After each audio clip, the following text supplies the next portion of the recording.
गोकुल में भगवान श्री कृष्ण अपना बचपन बहुत ही अच्छे तरीके से ग्वाल बाल के साथ खेल के खाते हुए बिता रहे थे। अक्रूर जी आते हैं, मथुरा की जेल में बंद हैं उनके माता पिता वासुदेव जी और देवकी जी। तो कंस का संदेशा लेके आते हैं, बड़ा ही हृदय का ये पत्थर रख के, और जाके नंद यशोदा जी से कहते हैं, क्या कहते हैं कि जब की हुआ भोर भिनसार और अक्रूर जी मन में किए विचार, जाके बोले नंद यशोदा से यही बार,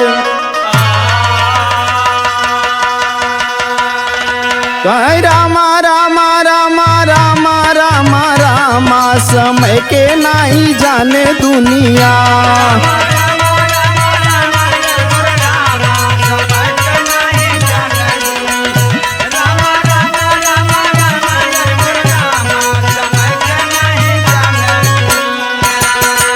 गोकुल छोड़ के मथुरा गईले न जब कान्हा, समय के नहीं जाने दुनिया।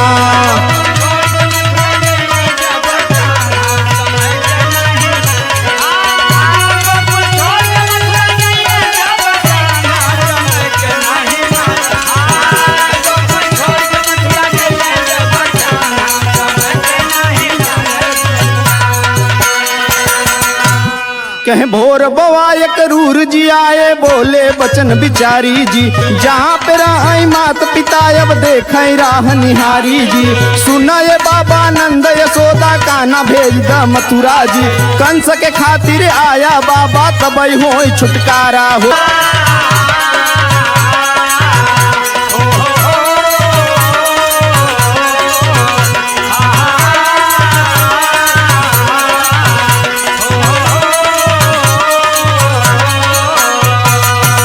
तो रही रही बात यही समझावे, रही रही बात यही समझावे, तो रही रही बात यही समझावे, मोह कान्हा का छोड़ न पावे, आंसू बरसई जैसे जस बरसई सवनवा, समय के नहीं जाने दुनिया।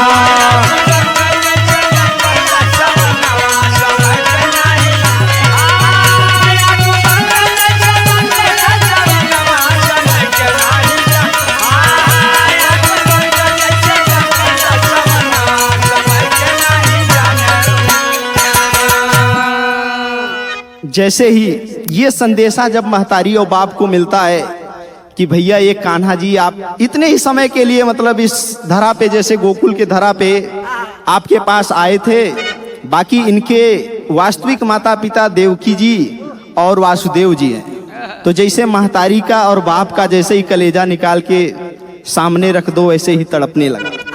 माता और पिता तो बचपन से पैदा जब बालक हो जाता है तो खुद क्या करते हैं कि बच्चा गीले में रहता है तो महतारी उठा के अपने खुद उस तरफ आ जाती है जिस तरफ गीला रहता है और सूखे पे बैठो कुछ लेटा देती है।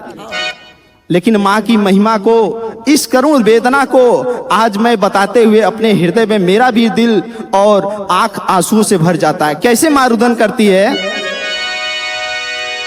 कि मैया रोई रोई करेली रुदनवा,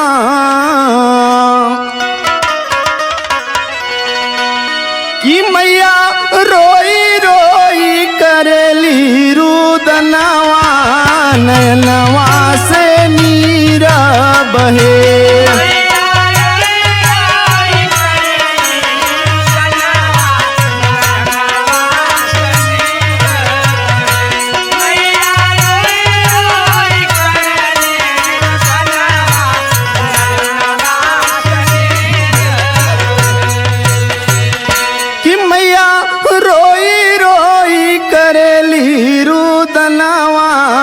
नयनवा से नीर बहे, कि काहे छोड़ी जात बाड़ा अब ललनवा, नयनवा से नीर बहे।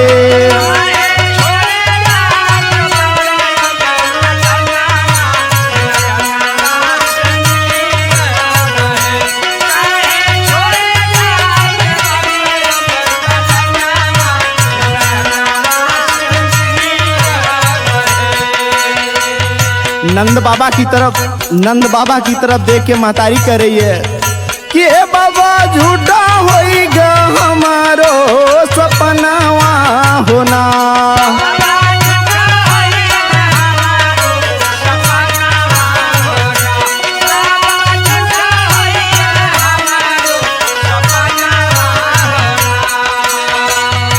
कि काहे सपना दिखौला यही दिनावा होना।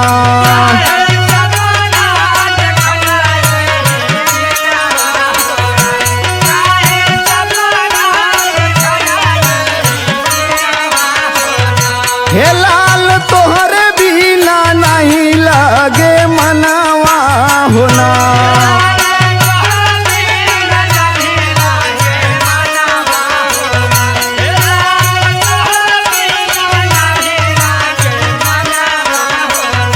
हे मैया रोई रोई करेली रुदनवा नयनवा से नीरा बहे।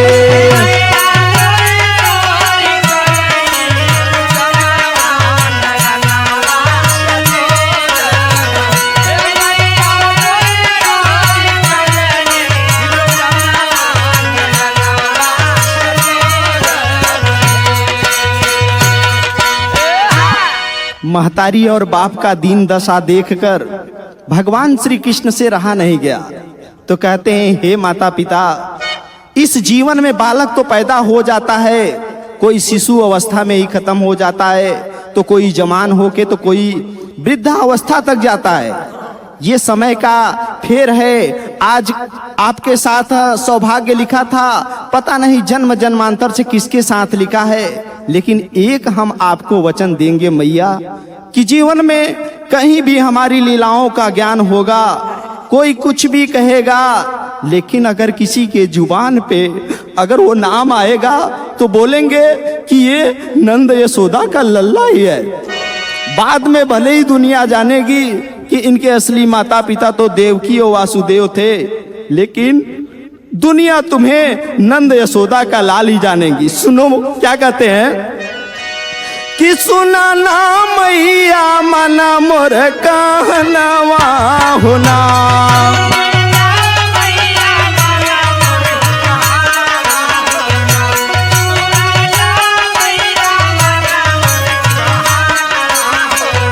कि जुग जुग में कई बलनवा होना।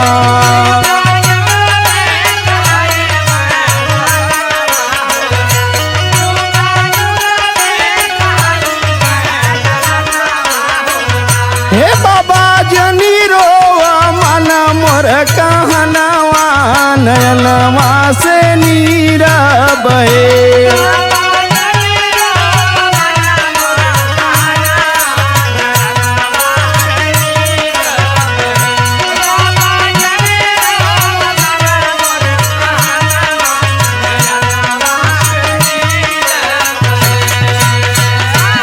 ग्वाल बाल सब लोग एकत्र हो गए जो कि उनके साथ दही और माखन चुराया करते थे, आके अपना कैसे वेदना को व्यक्त कर रहे हैं यहाँ पे कि रोई सब लागे ग्वाल बाल,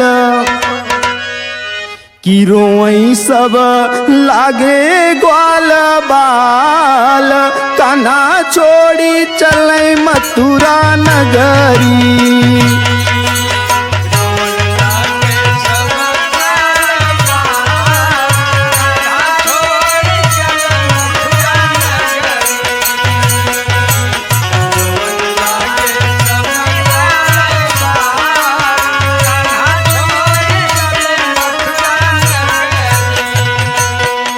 कहीं माई बाप के प्यार केहू न जानई, केहू न जानई हो, केहू न जानई।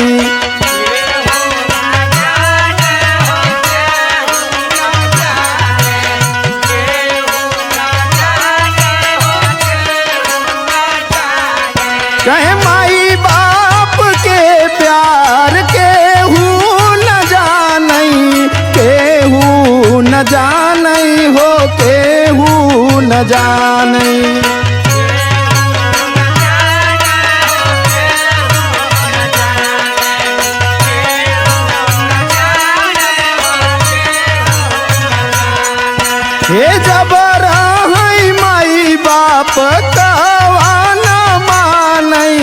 कहवा न मानई, हो कहवा न मानई।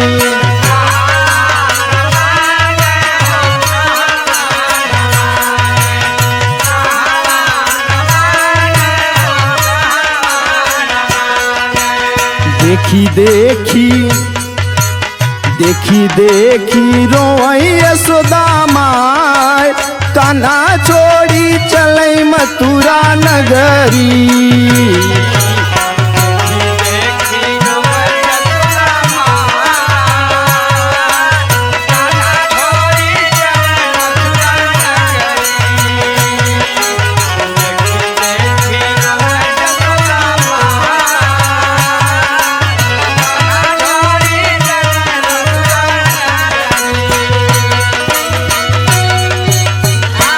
थोड़ा दूर और आगे चलते हैं तो जिसके साथ वृंदावन में रास रचाते थे वो राधा जी और उनके साथ गोपियां ऐसे ही नैनों में नीर भर के भगवान का दर्शन करने को बेताब थी और बोली, भगवान आप तो हमें छोड़ के जा रहे हो, लेकिन कब आओगे इसका तो भरोसा देते जाओ।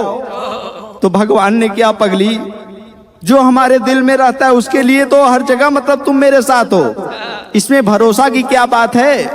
तो कभी गीत के लाइन से राधा के लिए दो शब्द क्या लिखते हैं कि रही आनी हरई का दा नयन भर निरवा, नयन भर निरवा, नयन भर निरवा।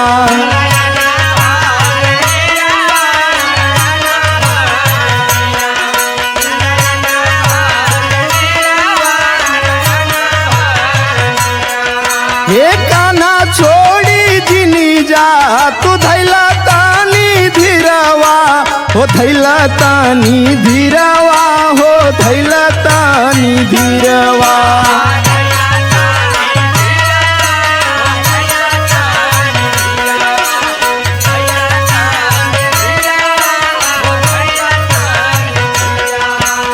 जनी तोड़ नहीं आके आज, कान्हा छोड़ी चले मथुरा नगरी।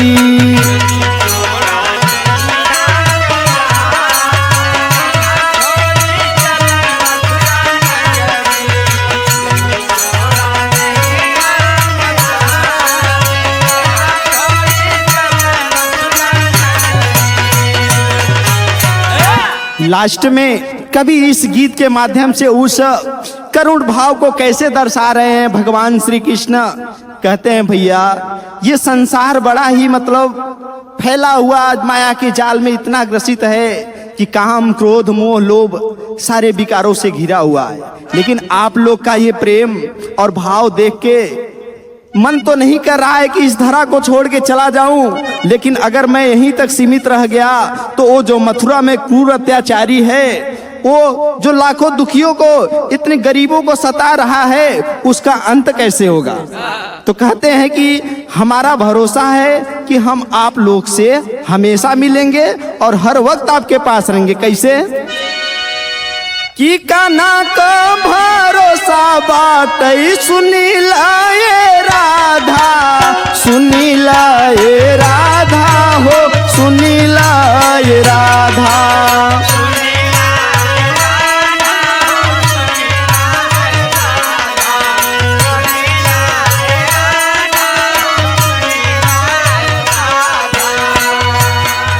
कि कान्हा का भरोसा बाटई, सुनी लाए राधा, सुनी लाए राधा, हो सुनी लाए राधा।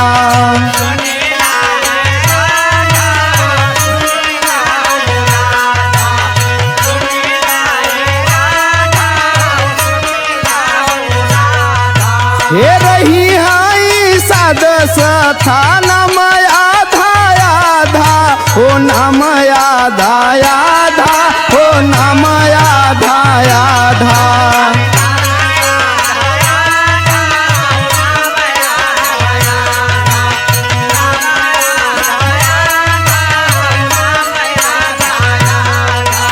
वृंदावन रहे गुलजार, रोज होई आई सखी संग मिलनवा,